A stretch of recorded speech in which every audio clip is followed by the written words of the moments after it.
nonsia aboapa ho semanum Ghana de hyeman maye mamunyina adwo emamwakwaba kase bobre na aso no eha eyibunua 95.1 FM ensema yaboaboa no enye de eba besom wo no ensem no edi ne ho adencheche adadan ho ye de akobrofo kasem ye de akwakoto ye online platform no eso ye www.onuaonline.com www.onuaonline.com ebrofo kasem ye 95.1 na wajibre no akwakokenkan bi eno fi hono mo a ye wontintan fidie Facebook ne so yedi mfonini akayensem a yedi esomo no eho enu ti se wo ba na wa like page no edi amaye afi na do comment ato honom ebre papa mu no ye bekenkan edi amawo afi mia share no so maye na yenko yenim ensem a ye ba no edoso emu de esoso ena ididi so a obabiti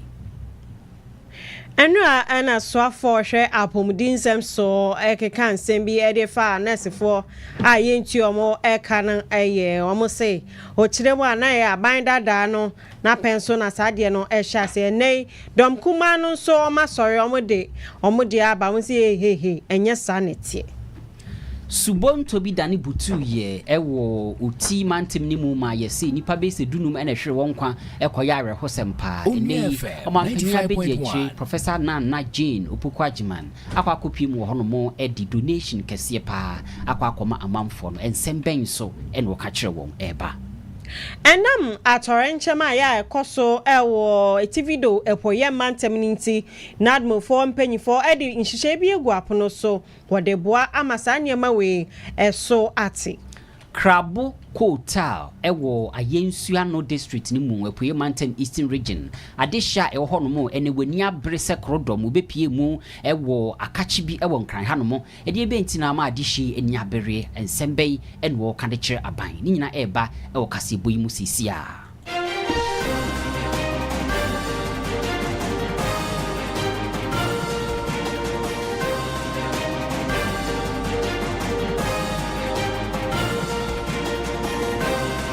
Afia 95.1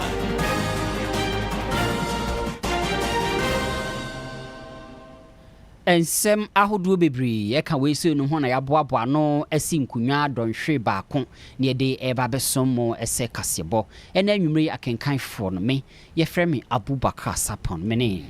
Nana Afia Oforiwaa nonsia kasebo yi adwumaku aso yesene eye koa mixture Yenda kwa mixture se na yanhye yensem no ase na nanu ya na nurse for womo etu wo ho egu montene so wo ye yekire ni nyina na se womo se o marketia no enya de a eba na enso ani na enra swafo a ohwe apomdinsem so one nsentwefo ehia ya ode nsem yi mu nkirekire mu edebaye o kasa no so o sade we die aban dada na apenso na womo ehia ase na nesefo edodo na ni clearance na chese sika ye de betu omo eni ade na ne ye nka nwasem ensiye na ye mo hia ase eye adwuma na nei ukopie mu ewo mrahebedwefi adom kuma no wom so om de akasa wom se enye sa na tie na o ma kirekire wom so omudie mu yenko ne enkotie a nurse for ne midwives for a wo so aye adwuma yentua wonka e de abufoti won hugu montene so e ka won bo so asem e de kire aban enam so ma wo so afa wo hwa apomdi ne ho nsem so enso e de tudwa ese enye se bia aban ahyeda ne huntua wonka na emum eniema aban dada ni gya ye nhihye ahodo a wo gya ye no e ade a na enye bete enu nti aban a wabai won so wo ye de obetimi 13,500 na yentua obi aka nti mra ye ba 95.1 ko ni ho a yetua ne ka ya poso mu nyina omo ye adwuma nti ye ba ye no ne yenya sika mfa ntua omo ka adwenkyerɛ ba ye eye mienu sani obi be ye adwuma ne yentua ne ka de ene ye mo mu nyina nkofie ne yekope sika ne ye metua omo ka adwenkyerɛ bie mu e ba ye ne se dabi ye mo mu nya adwuma ne yempe kwan ye befa so a ye betua omo ka emu be ye 10,000 ye de omo egu payroll ne so se omo nhyase na omo nya katua 10,000 no emu 7,000 de me ne okasa yi busum bia omo gia katua nanso we nyina mu no edum kuma ya e wo mrahye bedwafie se won pesa ansem no kra ati wo se sa ansem no wura kwabena minta kando keka se na aban na hwan na aban ye mu na 95.1 edum kuma se won pesa ne man kra ati fi se ye ntrosem ye aban ejuma ku no bi no etimi fa nkwala ne bi a etro krata ka so mo pejuma wo mo nchen ebi ni se ebi ni wona e wo Konfanoche ne Kolebu teaching hospitals temale wona e apply ho no aban fa wo mo ena wonu so e apply wo Christian health institutions no so ono so no omo ye omo de enti ade na wo se ye be ye impim dunum no 15,000 ne we no nipa be ye impim wotwe de omo hye adwuma se be ye Afia Twemu no bosome nsonum omo start adwuma ba ye tu omo ka ebesi na omo ye adwuma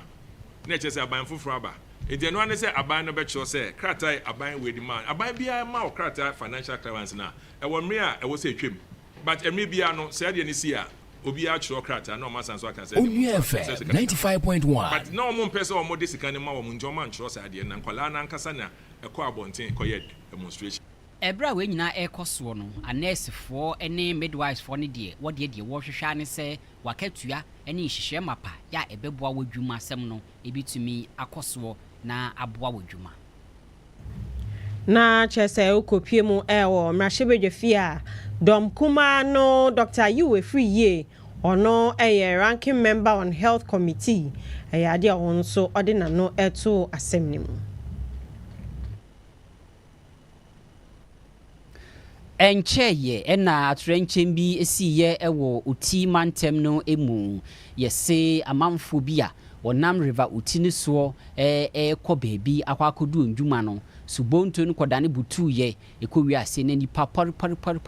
edunum ena ahwe won kwa 95.1 asuo ne so yese emu be se duba konkra de enkora nko a na akwakoya awerɛho sempa nanu nane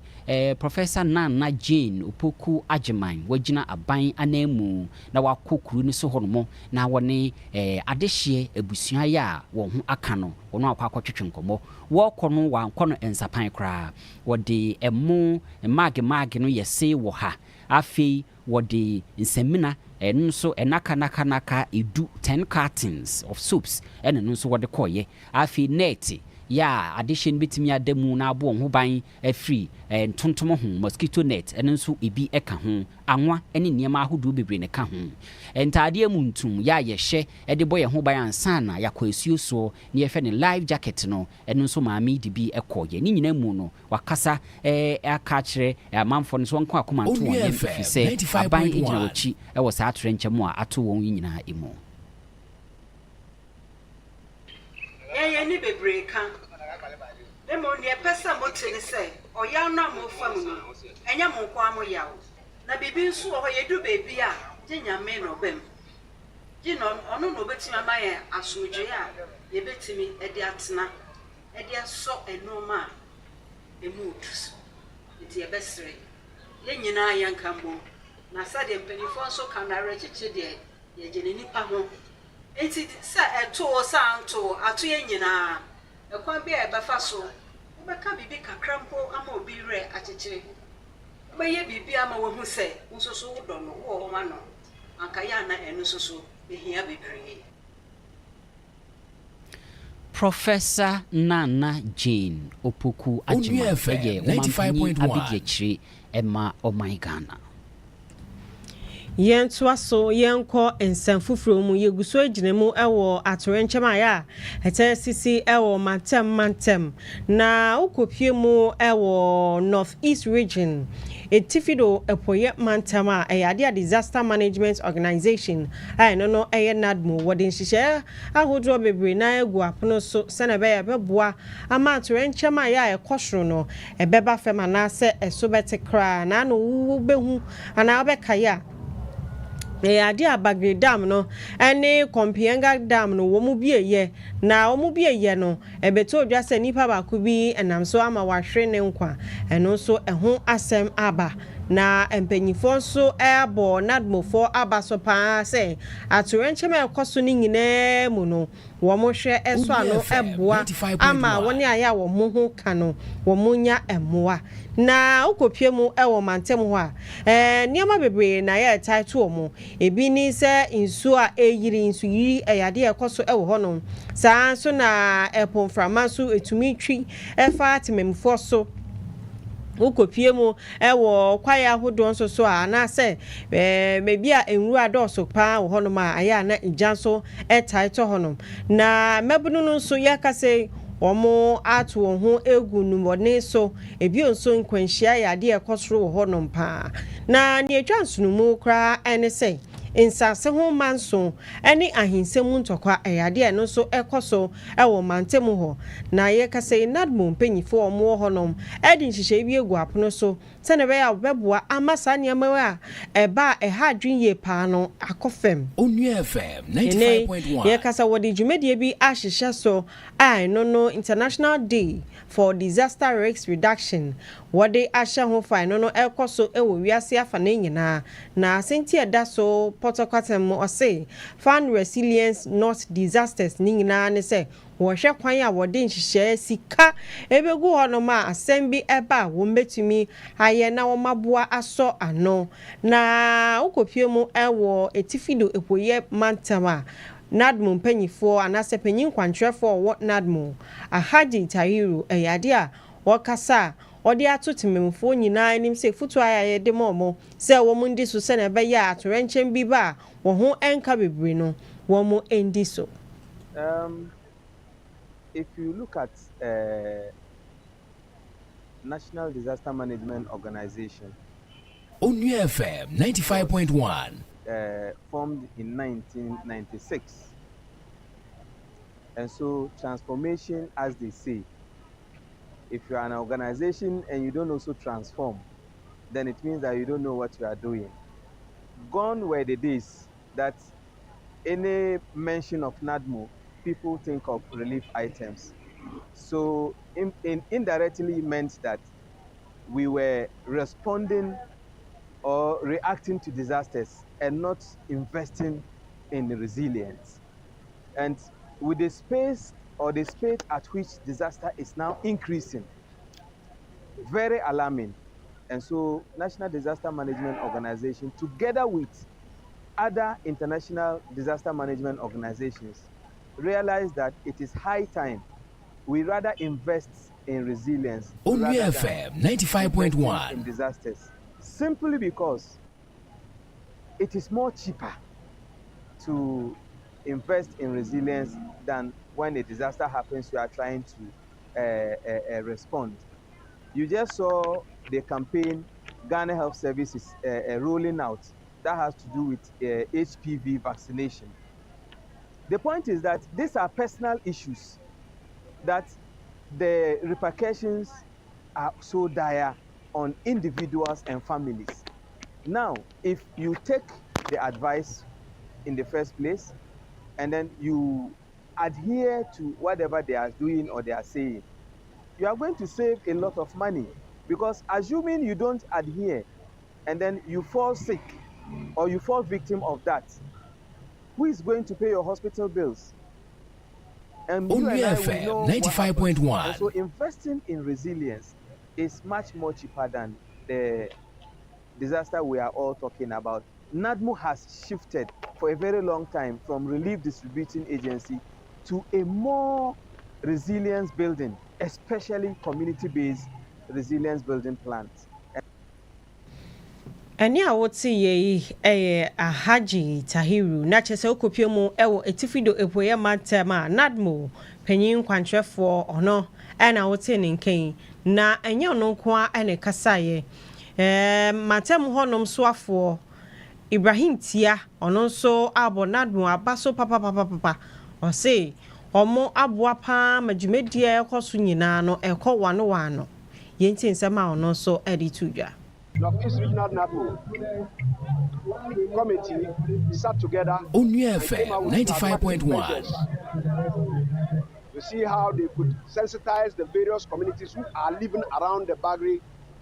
the white voter, banks. So as a result of the sensitization exercise, we made them to understand that Burkina Faso will be spilling the Bagri Dam. And once it will be spilled, there will be overflows. And for that matter, they have to move to safer grounds. Again, even before the season, we sensitize them to sow early yielding crops. We got them the varieties of the seeds for them to sow, which will last about, say, maybe 50, 60 days, maximum 70 days, so that they could harvest before the spillage of the dam. So most of them were able to adhere to these advices, and then it went on well. So when they spilled the dam, most of them had already moved to safer grounds. That is why we didn't even record a single death in that enclave. However, there was a misreportage about one person getting drawn. But that person got Onua FM 95.1 hadn't yet started, when the water hadn't even flown into our region yet. So it was complete an accident, not as a result of the spillage of the water, because he slipped into a gutter, and that was what happened. So for this year, I think with the collaboration with NADMO, and then the communities also listening to us and adhering to the principles guiding them, I think we managed disaster very, very, very well in Northeast region. And as a result of that, not even a single soul was lost. It's just that those who didn't adhere to the advice and did not show in variety of crops, they suffered the consequences. But that was not even in any higher magnitude. The other aspect too is we have a pragmatic, dynamic leadership from NADMO who are always prepared to work. And then when you have leadership who are prepared to collaborate and work effectively, then you get the results on the ground. If you are sleeping on the job, certainly we have also reported Onua FM 95.1. But because they are working on the ground, that is the results that we are getting. And I say kudos to the Northeast Regional Director of NADMO and his entire team for the efforts put in place. Eni a wote ye no Ibrahim Tia. A TV do epoya mantem soafo enye no nko a eno kan ye. Ade a wode ato mensini ene empesua so aban ne musifo omo wo ho ese won hwe na won ma mensini no ehu enhi omo enyema ebekwa akofa atorenchem ede aba no won hwe na mo a betumi aboa no yemfa enso ano ebi oso common fan sika ye de mo se won fentwitwa mo ho emfa nya adwuma no won hwe se ne ewo ma wo so won de ma NADMO no won fa mo se ne be ye adwuma ye de ahwom sa no betumi aye ne yie. Onua FM 95.1, which is less cheaper than when the disaster occurs, and we are not going to waste funds in managing it, which becomes more expensive. Sometimes lives are even lost, and there's no amount of funds that you can use to save life once it is lost. So my brothers and sisters, the media, youth associations, students, parents, let us all adhere to the science risk of disaster. Watch it carefully and prevent it. And when it's inevitable, but the impact will be lesser on our societies if we observe and then practice how to stay safer when disaster occurs. I wish to thank our students. Onua FM 95.1. Thank all the security agencies is willing or waiting for disaster to occur. Not at all. We are up to the task, and we'll get our people educated and we'll salvage the situation wherever it is not possible for us, but the impact will be less felt by those who will be victims. Na chese ayade Ibrahim Tia Northeast Regional Minister no and outing in King. Yejina we so ni etwa ho aba. Nsam no edoso kan hu say yedemu e wo Facebook no so Onua 95.1 FM. Kolake mamie wo share ne so. Ebi so fa comments ebra. Ya be kenkan ni nyina edi amamo. Yentwa ho mbra. Na wo so fa comments no kwhye honom ye ba. Ye betoa nsam no so. Onua FM 95.1. So when him sa sounds ya who do ya, not just say one more. Ebusiafo, me dey the Mrs. Matilda Adjoa Edubuatin. You don't know how friendly. Hey, so the J pounds na obese majime die me na me di ho chia me pay eye me down no pa bia Saturdays and pa 6:30 e go see 8 and no pa die me no fire odoni empuna twemu kama se be ya e be ya kama na akototin kai Onua 95.1 FM so die ye no ye dwene ho pa enti no kai ho na ye ndi doni ye ma enye fe Onua 95.1 FM 95.1 FM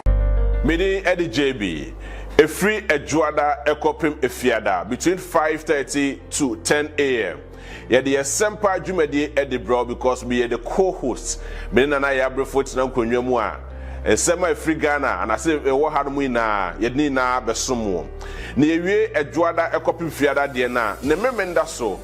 A free no watch Ekopim se nondu ebebo. Me the tifisem Edinburgh. Eno nsem a esi wo Ghana hani na watch ni mu ina. Ni aboni na no ni edi abro iti di echi e wo your Facebook page Onua 95.1 any other social media handles ni na ni efa Ghana nsem efa somo but modern say ya na also do comment there edi atoase e benya adaje akenkan di amount Onua 95.1 FM 5.1 FM Hello Obia ya from Felicia say find us in our class prefect. Me na me mid-morning show host of Ejuma on Onua 95.1 FM. Juma day Mondays to Friday, 10 o'clock a.m. to 12 p.m. What you say? And to stay glued. Obenya konkosa kakra, just kakra, music and dance so kakra. Bye bye. Onua 95.1 FM 5.1 FM. Hello, me dey the Ohima Echampoma, Onua Newsroom, Onua TV, Onua FM.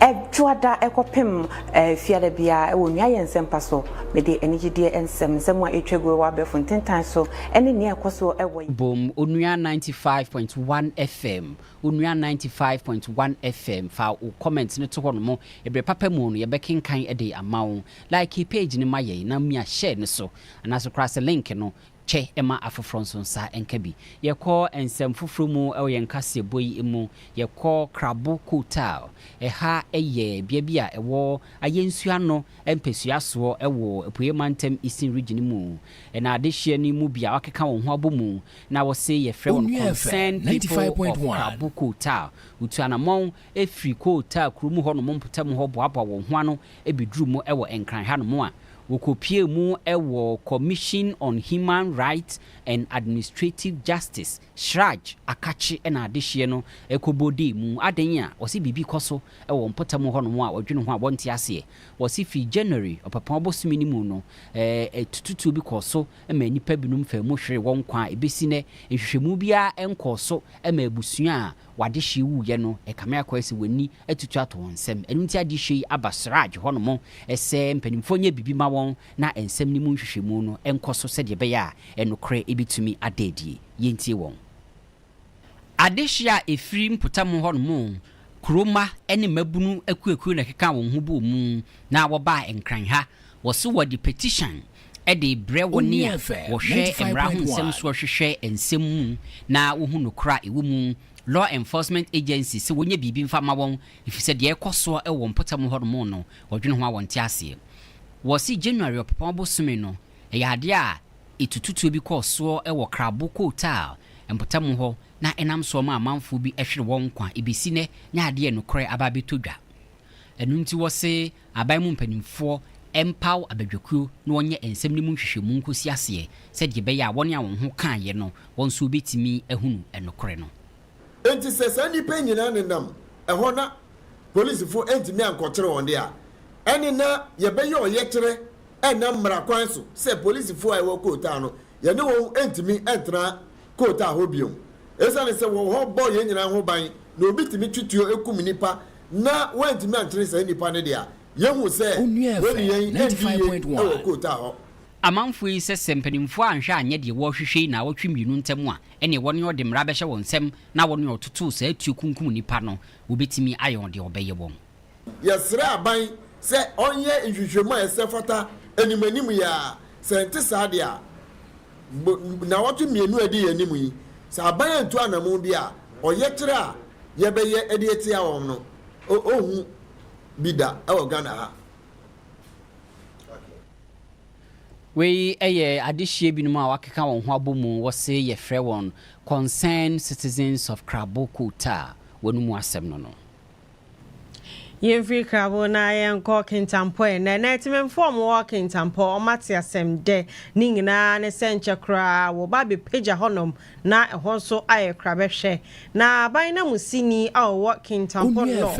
na wagye atu se sika aban no ede mo se won fansiesie won potem pagya honom no abawa bedru a enche kra obehwe na bibia akoso wano ewo honom nti timem form wo honom enei womo atidene yenti amane boy free honom ever foundational social service ya ewo kintampo no eyade a empenyine kyese mfie bebribi ni na wo se wo pani ehwe we enam so ema wo hwe enwumesua akade a ewo empeso no so atitirim eye basic schools ahodo no a enkunwa ene honkro ne ba ne ade a mensi no edi ho yaw yie pa enam sini efree kintampo municipal education directorate ni mo Johnson Mahama ne kasa yimo no na wode na di ohawa eni no wabeto so having challenges in classrooms, people's desks, Onua FM 95.1, as well as bungalows in certain areas where getting accommodation for teachers is difficult.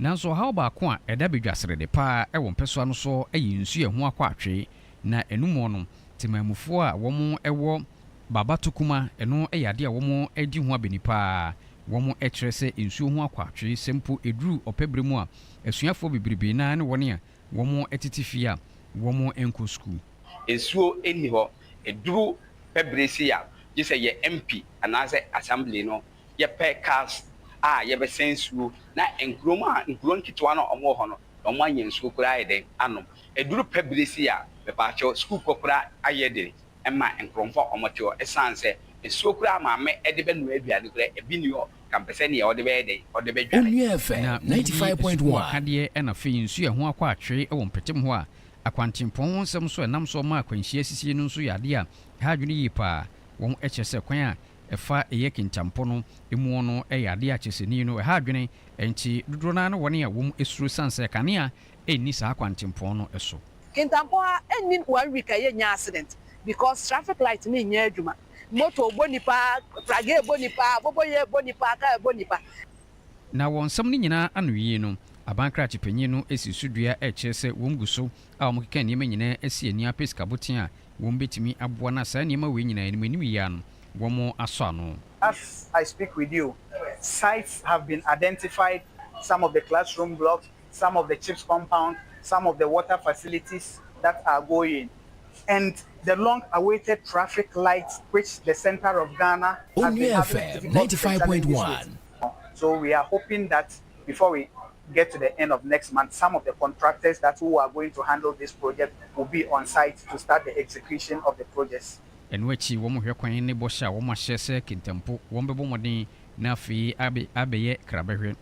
and which you want me to get say. Eya bosha o ma hyese kintampo wo betimi abomoden a na ne manyina timi akoyi matemam fo o mapomuden ho se magina brane na enwumasua so atimi akoyi ni nyina no eyade a wo mo hwe na fe ekwantimpon akwanhia a wo mo kan ni nyina no wo beso asene awie na chese ukupiemu ewo kintampo a enche kra honom empagya ene beba honom yenko Keta municipality no emu na okopie mu ewo Keta adehye wa ha no monso enimu asem eye ba ko se aban 95.1 ni emra mehwe Keta for pa efa apomudine ho nsem ho na wo se asupiti ba ko a ewo ho no mo na eye Keta Municipal Hospital asupiti kese no wo se awo ho no mo ache ya esum adehye no wakonia sanyina eso na enso no enam se eje ayarefo efri asupiti ahodo a ato apete ho no mu nyina mantamu nyina no se refer ubi a se wonko kesi mu a na nche se na ba Keta Municipal Hospital hono enu nti ayarefo a ye hwe won hono no e ade e doso pa e na ade hwede ato mpanimfo animu se be ya enka asopiti ne tebia no wompagam kakra womfa free primary health care center na womfa nko secondary health care center se de be ya akade ahodo a wohia no onsa betimi aka na aboa ayarehwe ene ayaresa e wo Keta empotamo. Keta Municipal Hospital Onua FM 95.1 Afia Ahankono ne aduonu ensia no emu eno ene ayaresa bia di kan epiemu e wo Southern Volta Abanten eso wo hye ayaresa bia ya na ede ayarehye ede ma de hye omo wampatam honom eba eye matena ana afei emofra apomuden ho hwe ho nsem a na enipa enyomo ewo municipality nim no ene enkuro ahodo a etwa eho ahia na ebi kurampo nso firi Togo eni Benin eba honom ebeje ayarehye emre ekọ animu no ayaresa bia empanimfo hweye etre na kwaban mu a na eba General Medical and Surgical Service dwumedi na omo nso wo mu edibien wo sawe mu nyina echi no ayaresa bia igusuwa di nedwuma ewo edan dada ana afei Onua FM 95.1 achari ye pa anom gusuwa edidi wo mu edwuma. Alhaji Farouk Adams wono ana ya demonstrator wo ayaresa bia honom wo kyeremu ese ayaresa bia no ehia enyema ne akade ahodo ebeboa mo mu dwumadi wo mu di wo honom no etumi eduru mpempenso bia wo se eduru esan se wo hwa abefo kwan a enyen ye fa social pomudin eho nsem na wo mu enyi sa kwan no so bia ni na eye niema a wo mu enyi enti wo se eno ebeboa pa se kwaba se wo mu enya abefo niema didi wo mu dwuma ebe pija wo mu etumi akodu secondary health care providing wo kyeremu se mprempren enyi suade huna esimpanifo amoda ayaresa bie no enyi so ne se omo nsoso ebetumi abo adwuma soronko a edi apomudin mapa ebema de hie. Onua FM 95.1. The hospital is old. We have some major areas of the hospital that needs renovation. Major renovation, I mean. We are looking at the male and female ward and the theater and other places. The last time this hospital saw a major renovation and retooling was 25 years ago, and since then a lot has happened. We are also looking at the emergency room. Currently we have about 5 beds, which is woefully inadequate for what we do here, especially in terms of pressure. So we are looking at expanding it to, let's say, 10 to 15, so that we can be able to absorb the pressure that comes with emergency care. Wojumedi akwaso wa yaresa bia honom no ana medical superintendent Dr. Kofi Kakari wode nsama hodo bi atu dwa wo kyeremu sei ho be hia sa ban ba be ye Onua FM 95.1 wo motumi apijam amayaduru pempenso a ewo se eduru. We receive referrals from facilities across the municipality and beyond.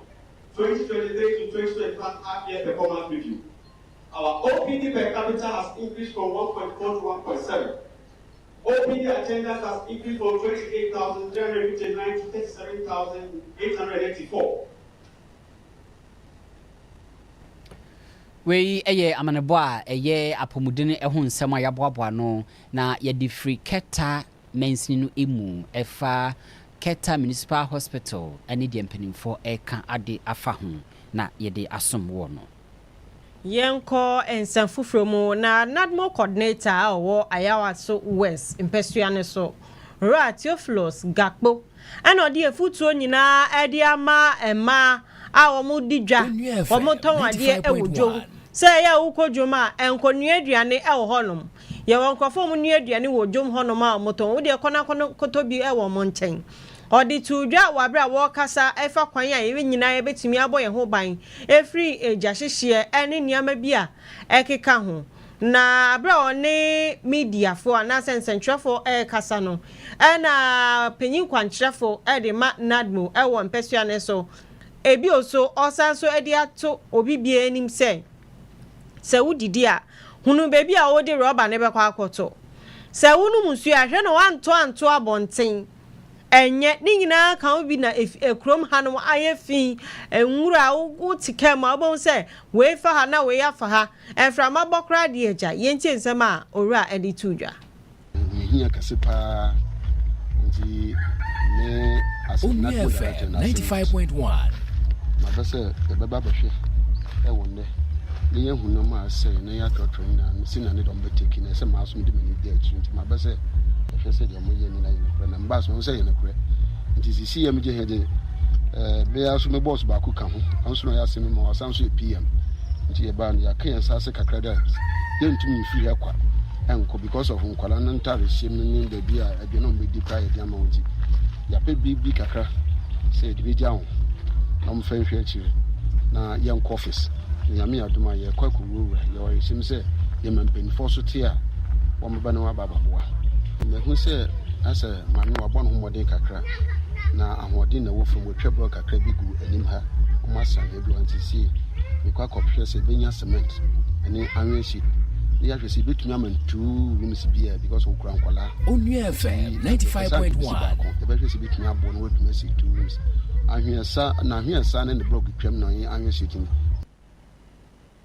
Ora Theophilus Gakpo ena wote ninken na enye ono kwa na kasaye ukopie mo ewo ayawaso west mpesua ne so a aban na musini awo Dr. Michael Mensa enso edi efutuo edi akwa mo bibia se enema bi a wo ya ebetumi akwa akwafa atorenche maba no hwenhu film se ne be ya nyina ebetumi aboye ho ban efri sa niama ya isisi a edi ohaw eni oye ni edi bre obibia no. May approve Galamsey for Asante Achim. May approve Galamsey for Ebusiafo monfanche ye emepemu ye bepe MC ede ma ayawaso West ede amao na nefutu a odi etu dwa no ye de aba bema wo enti se na medi nkan kae no owura se obi wo no ma odidi a na wato enwura no egu abonte ni nyina ebeboa anase nam so ama nsuo eto a ebema nsuo no eyiri ewo mpotem ho no yentie no. I want to assure them say with the 100 supports omoamaye you better make sure say the construction of the market will start this year so that by close of next year the place will be ready for use. And we want to assure all our constituents say ejuma ya starting no ebekati all across sectors. Aha, na chese wo mu gbo ejuma nti obia enye na femu de. Onua 95.1 FM menu nsia kase boso enie yo Facebook ni so oba like page ne maye fa comment ni gu ho ebre papa mu no Onua FM 95.1 afi nso eya fa wo comment ni go wi a afi mia link ne so na share ma afoforo nso sa enka bi ma memfa onko asante mante mahinkru kumasimu na yenkonko gina ahene makokobin na enei yese obabi a wo ye papa oboaboa mputamu empuntuo ene ade na wo ye philanthropist wo fi German abruchiman mu ne din ede Emin Jens yese nananom ene mpanimfo a ewo ahene makokobin ede maame tu asi akonwa so ena mpuntudwuma wo boa ne ho nsem enti yese enei no wo ye nkoso hima ede ma emputamu hono ya idina wode amano no eye nyaako abronoma na nyaako abronoma ya yenetu asi akonwa so na mpanimfo a ewo ha no mu wo hene ya wo ahenema kokobin ha ene na na ya 95.1 yinu oso wo gidi pa ese oba ahime nkoso hima a wanya nui odi mpunti obeba empotamu ho ene German de hia wabono nkoso hima na nyaako abronoma obi a oye adoye awodo pi enam so ema ene nananom atumi abono enkoso hima bobra nananom ahemfo awonum ewa ahenema kokoben eye kusuma mamre ede nana nyaako abronoma ese dwaso se nkoso hima na nana wono ekyedwemu eye nana ya jamfi bekon echese saa na mo ya ne wabon nkoso hima ede ama de hia wonum ahenema kokoben ya de ebeboa ede mpuntuo abo manfo asetinem he center no pese oboye yes school so so waboye baby ese no bia kitiba Onua FM 95.1 ɔso nim da nso sisi a wɔnya aba ahemfie a abɛgye atum sɛ ɔbɔ bere a mmarima Assembly member Eyurunyamfo Ose Kwabena Ebobo wɔnom hawa hodo a wɔnom ehia sɛ mpanimfoɔ bɛboa na watumi atu ho anamo ama yakwan tutu ɛha yɛ na important one pa here pa kɛse ɛyɛ school classrooms no the school buildings no isama yɛ nkura no nti ahokyerɛ ɛwɔ hɔ pa tisɛm pronosɛm ɛkɔ so ɛwɔ yɛ kure mu na yɛ police for no ɔmo bɔ ɔmo homɔden but kuro no so pa a yɛhia sɛ aban ɛmɛboa yɛ police car sɛ patrol no a yɛ kɔ no yɛni car yɛde this deɛ a yɛde to aban no no ɔno nso wayɛ individual ɛne waba nti yɛbɛsrɛ ne sɛ yɛhaw no wɔnhwɛ na wɔmmoa yɛ sɛsi ano yɛabɛbɔ no kɔsoɔ hema ɛwɔ kurodua mu nti kuro no sisi a kuro no abɛyɛ ne dea nti yɛade sɛ deɛ yɛde to n'anim sɛ wɔmmoa yɛ na wɔnyɛ ɛnɔɔma a ɛha yɛ ɛwɔ kuro mu no ɛmfama yɛ ne krakra mu ɛna nana nyakon abrɔnoma german broni a ne wabɔ no nkɔsoɔ hema kyerɛ sɛ wɔne nananom nyinaa bɛka bom no ma prempuntuo ɛde ama adehyia wɔn wɔ kɔkɔben ɛne ne mpɔtamu. I must talk with the nanas all of this area to understand what they need on help and support. And then after, I can tell you what is the problem. But to say, yeah, it's a little bit small talk then. And I cannot hold small talk if I... Onua FM 95.1. Amanuboi efri ahinema kokoben ewo atwema kwa ngoma mansini mu asante mante mu yensentwiri ni entwibu asiakon ene boaboa no ede besom yen bra Facebook ne so efise ya bo ademu eho efepa Onua 95.1 FM Onua 95.1 FM bra Facebook ne so na ne mra medi kasubom sisi a ensem a etwagu no ye pese wo hwe ne tese de wo hwe no TV so eye adia efepa enu tibra ne emra medi kasubom e Facebook ne so sisi a yɛntwa so yɛnkɔ humensuansɛm na ɛyade a ɛniama bi ɛkɔ ɛwɔ krom ha sɛ ne so afo a wɔhwɛ me humensuansɛm so ra Haruna Idriso no so ɔde no atom wɔhunu sɛ school bi hɔ no wa ɛyade a ɛyɛ ankɔfo dodo na pɛsɛ wɔ mo ba ɛkɔ bi we category A schools no na kyɛ sɛ ɔmo no school ni nyinaa di mu na so ɔmo so mo wɔ animu pa yɛ kanesa na ɛne ɔde atodwa sɛ wobɛhwɛ na saa suku ahodo ya na awufo bia pesa ne ba ekɔ hɔ no ngo ba bɛtretre mu ɔse ya na school placement system no sɛ computer no yi school edi ama obi ba no ya na the pressure pa ekoto amanfo so school placement ne die ya de na so ekoyi obi ba na ekoyi school ma no na sɛ enye saa school yi bia na kyese awofo no bu efu yie pa nti oba behwe na saa category A school yi watretre mu se na be ya nipa dodo na betumi akobi ewo ho yenje amanebo efri honom eba computerized school placement system no ekosoa yade a eha adwene Onua 95.1 awofo bebre abusuan so bebre na woni a ya na wo mo tempintin kwafa ho sanse eneinom wo mo ema eye category A no wo mo ensa anka eno eya asema ya na wo mo edwedwe kakra ewo ho na empanyine ekosi nkonwa bra na inauguration ekoso ema governing councils ema college of education sia eno ewo enkran wosoafo a wono ehwe enwumasuan sam so e de atodwe kyerese aban no eyade a wo hwe na niam ahodo nyina wo hawa wo mu no ni nyina eso ebetie na school no wo manfo enya bi akọ 76,000 vacancies of category A, 393 desirous applicants. Given this, every other person would have struggled. But at least we owe the learners an opportunity that they can progress 95.1 from basic schools to secondary education and to aspire to tertiary education. Waswafo no esi sudua biom sa ban ne bone homodin se de bi obetimi anya kyerkyerefo mapa e de akomia mia hodo nyina akokyera de won mo esan inauguration for my new governing council a woman so beko College of Education and Yan Krankwa Miami Ahudo Bipri. I'm aware of your infrastructure deficit and will do better in the coming days. Even if resources were available, we would make more resources available to the colleges of education. I know a number of the institutions, even vehicles to travel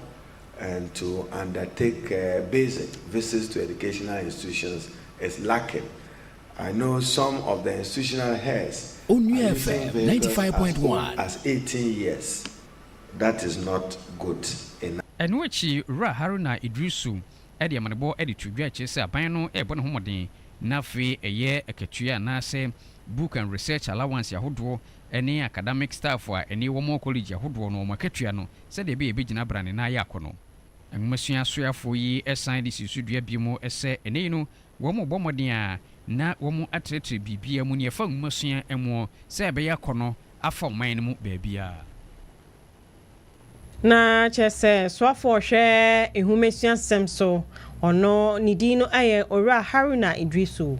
ono ena wote nenken ma yenko ensem fufrumu na yenko nkogina so menya ene ne mpotamo na adehye wo ho no mo no mabunu no ene wate wo ho agumontene so pa ati 95.1 ede achiraban ene mpanimfo a ewo so menya ene ne mpotamo ni nyina ne se ekwan ba ko bi a eda mpotamo ho no mo wo se kwan ne nyanya sei ya CDC etete adrobafo ene a passenger for one mpotamo ho no mo no ene asam keto akra wo se saa kwan no eno nenka ede enkro bi ti se yilo krobo ena afi menya krobo empotemu no sa mantem ni mienu e ka won abomu ya ni nyina ewo epoye mantem eastern region emu na enso adehye ne se kwan a ewo no ene tebia ewo mu no e ya ade a e ha adwene we eye so menya odumase pon road ehun komo ne yedi enam so mabunu te won ho gumantene so ahyehye kokoko a wo se wani abreko empanifo nhwe na wonsisi kwan no animu ya yenti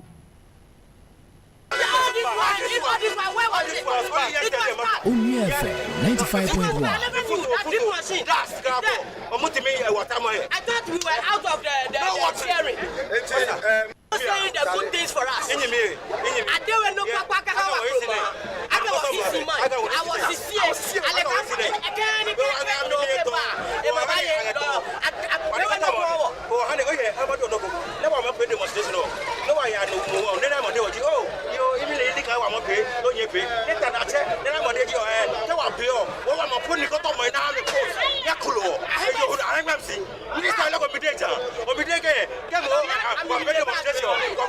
Regional Minister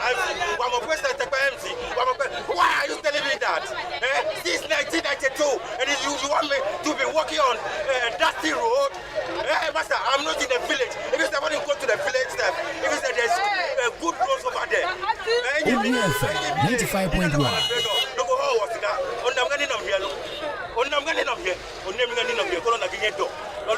since 1992.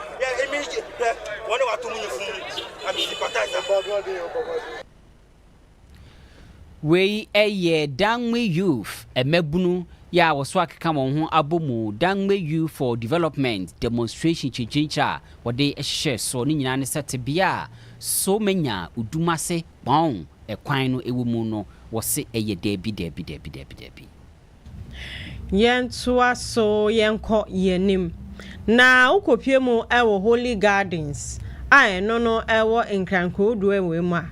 amane bo efri ho ba ko Facebook ne so edemu honom na infoni nso etwegu honom amane bo efri ho eba ene se woni a wo moton ade wo ho be 3000 yesi o mo shop de o mo free eden ene esi a yesi China ni bi se honom ni nyina eye ne de nti oje na de na eno ana Karima Dama woni a wo moton ade ewo Holy Gardens yi womo aka ohun bomu na womo kasa womo bisa se ba ne sen ana yetiye krom na China ni tumi be kase bebi a ye ton ya de no eye ne de anti no yen yi enfiri mu nene ye kasa imrashe bedwani edema ayawa so central Abdul Rauf Tubazu okopie mu ewo Holy Gardens ya wone dwedifo edi nkomo womo edi womo haw etu nanim osi mudie mu nka makoma entu muyem mehwe ama bibia komafa esanse muyetimemfo na ono ankasa wahye bopa se obeboa dwedifo se na ebe ya bibi omote eton omade no ometimi aton na eba ne se na nipa be 3000 3,000 yesi muti shop mu free honom edi enti a yesi China ni bi de waba so oba ba beje na ne shop na omu bisa se ye nua ne sen e na ameni enti carry madama a odi dwedifo yi enim no e na odi atu na hwebedwa yi enim se yesrew embe ye se o me hye mobo keke na we yi wani aha kosoa fa wani di asem na echi na ka bi maye esanse ye timemfo se na be ya bebi a yenso ye adwuma ema yensa ekoya no edidi no ebetumi atoa so aye na mrahwebedwa yi nso wahye omobo se obe ne sa pepepe edi amawono ose okasa ma woni a womu eni ne no 95.1 so wahye omobo se obehwe na bebi omu ye adwuma no omatna so anase omakoso aye adwuma ho a China ni bia mfiri ni kromu embeji emfiri wom sem ekua sapoma ekoho a ode sa amane boyi ebre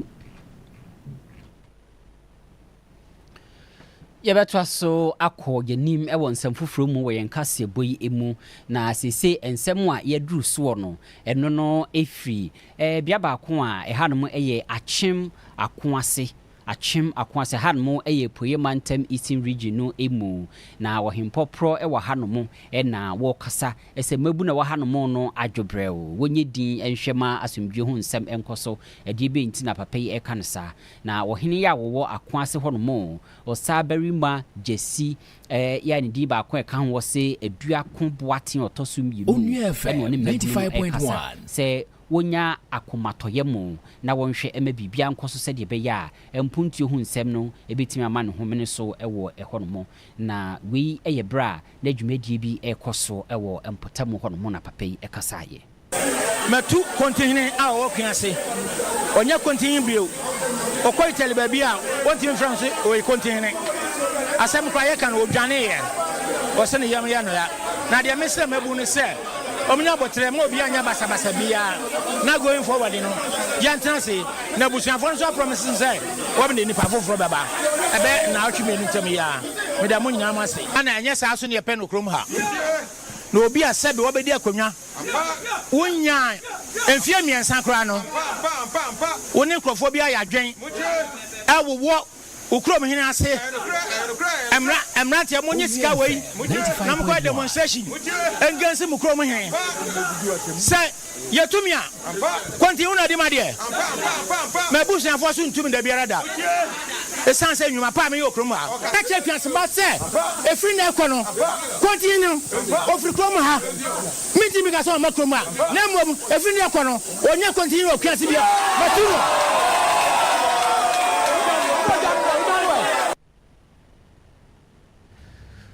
wei eye amarboa ifri achem okoase na eba yo panya ete ne nka no ono na ye wo hene ya wo akoase honomo ha eye brim north mansinimu ewe Poyemantam Eastern Region emu osabarima jesi aduako boaten ya wotoso mienu yegina we so de kasebo ni nyina aba ewiye yeda wa woje bre etie yeda wase woni a wo boa yen na Onua FM 95.1 ase di ode ko Facebook ono so yeda nase technicians on duty obia yeda nase yen a yeje bre don hwe baako ye de kasebo no besom no me ye freme Abubakar Sarpong na mene Nana Afia Oforiwaa ya kwao